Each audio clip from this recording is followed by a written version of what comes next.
शासनाचा कधी मोह न पडला. का मी सरपंच पदाला उभा राहू शकत नाही? आपल्या गावात फक्त ज्याच्या खिशात पैसे, ज्याला राजकीय वारसा आहे, त्याच्याच हातात जर सत्ता जाणार असेल तर आपल्या गावचा विकास कधी होणार नाही, हे लक्षात ठेवा. तुम्ही माझ्या तोंडावर सांगा की तुझ्यामध्ये ही चूक आहे. मी राजकारणामध्ये या निवडणुकीमध्ये कधी तोंड दाखवणार नाही, उभा राहणार नाही.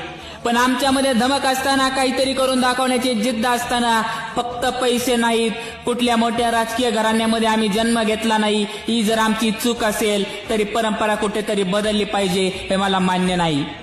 गावाला विकासाच्या उंचीवरती जर न्यायचं असेल तर आजपर्यंत जे होत आले ते जर बदलायचं असेल तर तुमच्या आमच्यासारखी गोरगरिबाच्या घरातली पोरं राजकारणामध्ये आली पाहिजेत. तुम्ही आम्हाला साथ देणार नाही तर आम्हाला साथ देणार कोण? मायबाप फक्त एकदा संधी द्या.